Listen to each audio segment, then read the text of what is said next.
Hi everyone, very warm welcome to YouTube channel cook with me by Vartika. आज इस video में मैं आप लोगों को बताने वाली हूँ कि किस तरह से आप घर पर ही बहुत ही स्पॉन्जी और जूसी रसगुल्ले बना सकते हैं। देखिए, जैसे ही मैं दबा रही हूँ वापस से रसगुल्ला अपनी शेप ले रहा है। कितना मर्जी मैं दबा लूँ, कितना मर्जी मैं निचोड़ लूँ, रसगुल्ले की शेप बरकरार है। और मैं आपको तोड़ करके दिखा रही हूँ तो आप लोग देख सकते हैं कि टेक्स्चर कितना ज़्यादा अच्छा आया है। स्पॉन्ज आप क्लियरली देख सकते हैं। रसगुल्ले बनाना उतना आसान नहीं होता है जब हमें रेसिपी ठीक से ना पता हो। मैंने 40 से 50 बार रसगुल्ले बनाने की कोशिश की है, बहुत बार मैं फ़ेल हुई हूँ। फाइनली मेरे पास यहाँ पर एक ऐसी रेसिपी है कि अगर आप पहली बार रसगुल्ला बना रहे हैं ना तो भी आपका रसगुल्ला बहुत ही अच्छा बनेगा। और सिर्फ 2 इंग्रेडिएंट्स चाहिए होते हैं, दूध और चीनी से बन जाते हैं, बहुत ही हेल्दी भी होते हैं। तो सबसे पहले मैंने यहाँ पर एक कटोरी में 3 से 4 चम्मच सिरका लिया है। सिरका यानी कि वाइट विनेगर। अगर आपके पास वाइट विनेगर ना हो तो आप 3 से 4 चम्मच नींबू का रस ले लें, बट मैं प्रेफर करती हूँ वाइट विनेगर लेना, बिकॉज़ इससे पनीर अच्छा बनता है और फिर रसगुल्ले अच्छे बनते हैं। जितना मैंने सिरका लिया है उतना ही यहाँ पर मैंने पानी भी लिया है और इसे मैंने मिक्स करके साइड में अलग से रख लिया है। अब एक बड़े से बर्तन पर मैंने छाननी रख ली है और उसके ऊपर मैं यहाँ पर एक रुमाल रख रही हूँ जो साफ़ है। और ये मैंने सूती का रुमाल लिया है, आप चाहें तो मलमल का कपड़ा भी ले सकते हैं।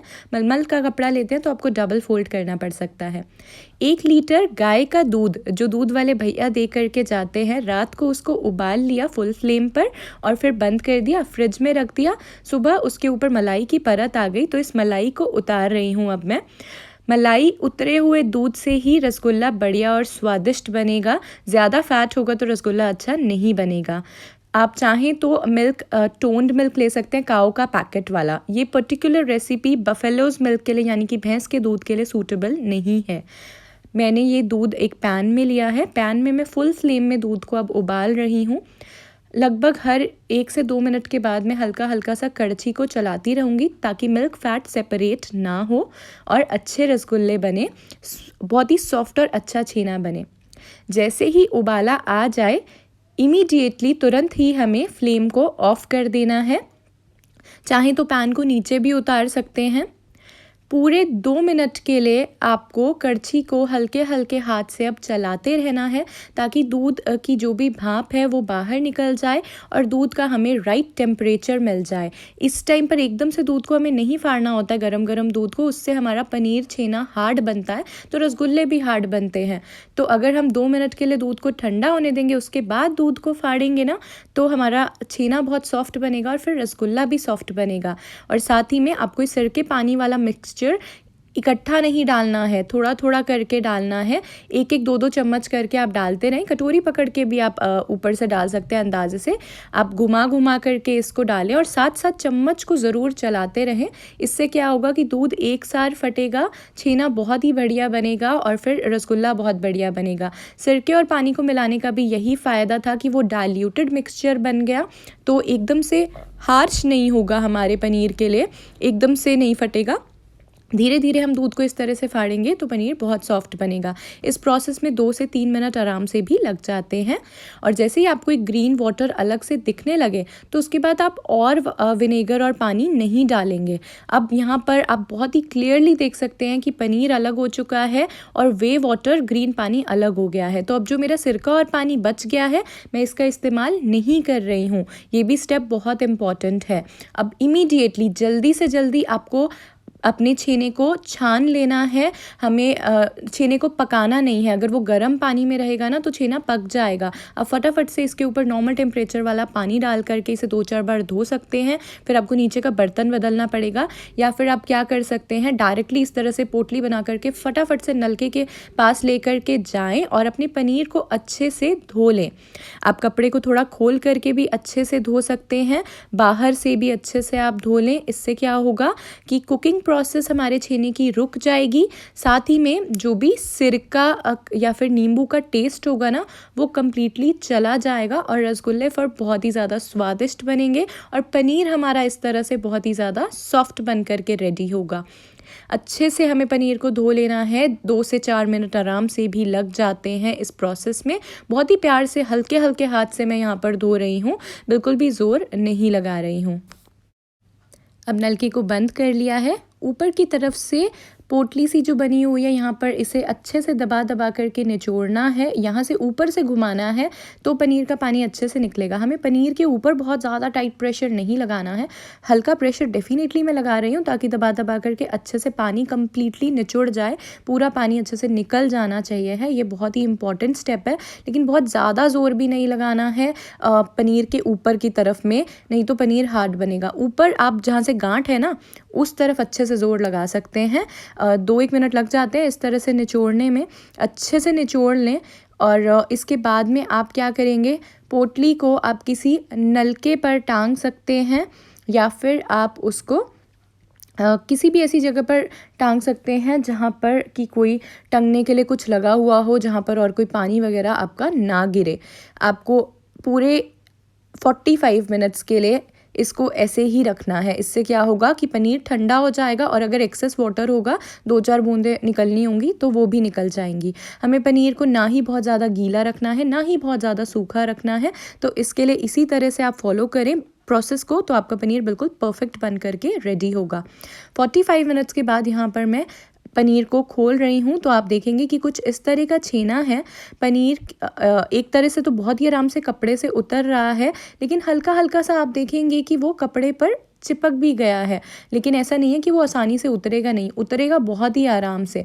तो यही होता है पनीर का राइट टेक्सचर। जब आप तोड़ करके देखेंगे तो कुछ इस तरह का क्रम्बली टेक्सचर आएगा, तो हमें यही टेक्सचर चाहिए। अगर बहुत ही ज़्यादा पनीर सॉफ्ट होगा तो नहीं बनने वाले हैं रसगुल्ले, और पनीर बहुत ही ज़्यादा हार्ड होगा तो भी नहीं बनने वाले हैं। तो यहीं पर आपको समझ में आ जाएगा।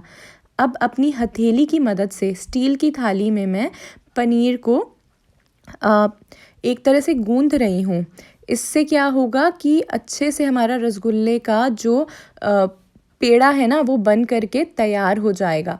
तो अच्छे से अपनी हथेली से आप पनीर को आगे की तरफ इस तरह से ले करके जाएं ताकि सारा दाना दाना एक समान हो जाए और कोई भी पनीर का दाना ना बचे, एक स्मूथ सी कंसिस्टेंसी में आ जाए। हथेली के इस हिस्से से मैं कर रही हूँ। आपको बहुत ज़्यादा ज़ोर नहीं लगाना है, आपको मीडियम प्रेशर के साथ ये करना है। और इस प्रोसेस में आपको 3 से लेकर के 10 मिनट लग सकते हैं। जैसे ही आपको लगे ना कि आपके हाथ पर थोड़ा ज़्यादा चिकनापन आ गया है और आपका पनीर स्मूथ हो चुका है, वहाँ पर आपको रुक जाना है। ज़रूरत से ज़्यादा गूंदेंगे ना तो आपके रसगुल्ले में अच्छा स्पॉन्ज नहीं आएगा और वो पहले तो फूल जाएंगे, फिर वो बाद में फ्लैट पड़ जाएंगे और तेल भी बहुत ज़्यादा छूट जाएगा आपके रसगुल्ले की चाशनी में। तो इसलिए बहुत ज़्यादा भी नहीं गूंदना है। कम गूंदेंगे तो भी रसगुल्ले हार्ड बनेंगे और स्पॉन्ज अच्छा नहीं बनेगा। मैंने यहाँ पर 5 से 7 मिनट के लिए गूंदा है बिकॉज़ मुझे इतना गूंदने की ज़रूरत पड़ी। अच्छे से जब स्मूथ कंसिस्टेंसी मुझे लगी, हथेली पर तेल भी छूट गया है हल्का हल्का सा, तो उस टाइम पर मैं रुक गई हूँ और बहुत ही आराम से अब थाली के ऊपर से ये पनीर उतर पा रहा है। यानी कि मेरा डो बिल्कुल रेडी है। पनीर जैसे ही थाली के ऊपर बहुत ईजिली उतरने लगे यानी आपका डो रेडी है। आप चाहें तो मिक्सी में भी इस प्रोसेस को कर सकते हैं। 30 to 40 सेकेंड्स लगते हैं, बट अगर आप बिगिनर हैं तो पहले इसी तरह हाथ से करें ताकि आपको एक बार पनीर की डो की कंसिस्टेंसी समझ में आ जाए। जो कपड़े से पनीर बनाया था ना वो हल्का गीला कपड़ा है, उसी से अब इस डो को मैंने ढक करके रख दिया है। अब मैंने यहाँ पर 3 लीटर का भगोना स्टील का पतीला लिया है जिसमें कि मैंने 2.25 लीटर सिंपल पानी ले लिया है। नॉर्मल पानी लेना है यहाँ पर और इसको उबलने के लिए रख देना है फुल फ्लेम पर। रसगुल्ला बनाने के लिए मैं आपको स्ट्रिक्टली एडवाइस करूँगी कि आप पतीले में भगोने में ही रसगुल्ले बनाएं, बहुत ही ज़्यादा स्वादिष्ट बनते हैं इस तरह से बनाने पर। या फिर आप खैर फ्लैट बॉटम वाली कढ़ाई भी ले सकते हैं, बट इस तरह से बनाएंगे तो ज़्यादा अच्छे बनेंगे। इतने पानी उबल रहा है, इतने में आप क्या करें, लगभग 8 भागों में आप पनीर के डो को बाँट लें या फिर आप चाहें तो 10 भाग में भी बाँट सकते हैं। बहुत ज़्यादा बड़ा रसगुल्ला बनाना मैं आपको रिकमेंड नहीं करूँगी, छोटा ही बनाएं क्योंकि घर पर अच्छे से वही पक पाते हैं पूरे अंदर से लेकर बाहर तक। तो इसके लिए आप 8 से 10 बॉल्स डेफिनेटली बना लें, चाहे तो 12 बॉल्स भी बना सकते हैं। आप एक एक करके अब रसगुल्ले की बॉल बनाएंगे, इतने में आप गीले कपड़े से ढक करके रख दें ताकि हमारे रसगुल्ले की बॉल सूखी ना पड़ जाए। इस तरह की बॉल हमें बनानी है जिसमें हल्का सा एक टेक्सचर तो होगा लेकिन कोई कट्स नहीं लगे होंगे। तो क्रैक्स और टेक्सचर के बीच में डिफरेंस होता है। हमें हल्का सा टेक्सचर चाहिए लेकिन कोई भी कट्स नहीं चाहिए हैं। तो एक पेड़ी उठाएं, उसे हल्का हल्का सा आप हाथ से इस तरह से दबाएं ताकि बाइंडिंग बहुत ही अच्छे से हो जाए और फिर फिर इसके बाद में 3 से 5 बार बस आपको करना है ऐसे बाइंडिंग।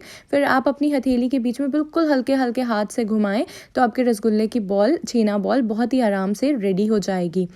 आपने देखा होगा कि मैंने जब डो को लगाया तो उसके बीच में कोई कॉर्नफ्लोर, मैदा या सूजी नहीं ऐड करी, कोई ज़रूरत नहीं होती है। और टेस्टी रसगुल्ला तभी बनता है जब आप उन इंग्रेडिएंट्स को ऐड नहीं करते हैं, सिर्फ दूध और चीनी की मदद से बनाते हैं। तो इसी तरह से बनाएं, 1-2 बार हो सकता है गड़बड़ होगी, लेकिन बहुत स्वादिष्ट बनेंगे रसगुल्ले कि आपका बाहर के रसगुल्ले खाने का फिर मन भी नहीं करेगा। इतने हेल्दी, हाइजीन और अच्छे बनते हैं ना। तो कुछ फ्राई करना है हमें। तो इसी तरह से मैंने सभी रसगुल्लों की बॉल्स को रेडी कर लिया है, कपड़े से ढक कर के भी रखा है। वापस से कपड़े से ढक कर के रख रही हूँ। अब पानी जो है पतीले में वो बहुत ही अच्छे से उबल चुका है। रसगुल्ले बहुत ही हाई हीट में बनते हैं, तो फ्लेम पूरे टाइम मैंने फुल पर ही रखी, आगे भी मैं फुल पर रखूँगी।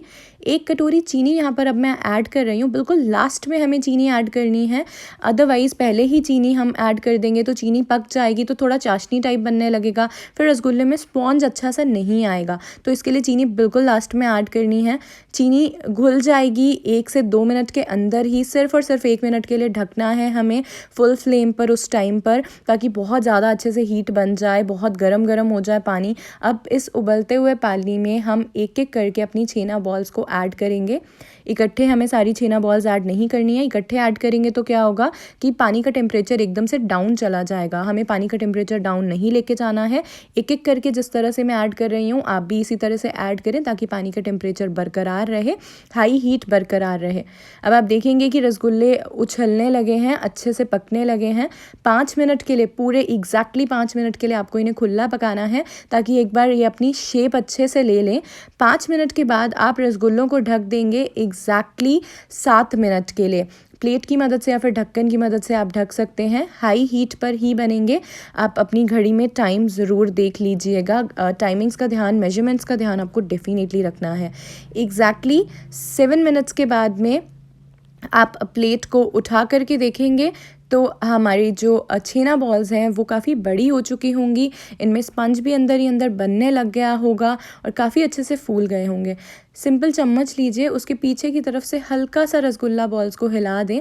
बहुत ही लाइट होते हैं इस टाइम, बहुत ही डेलिकेट होते हैं, तो बहुत ही प्यार से ये प्रोसेस करना है। अब वापस से मैंने प्लेट से ढक लिया है।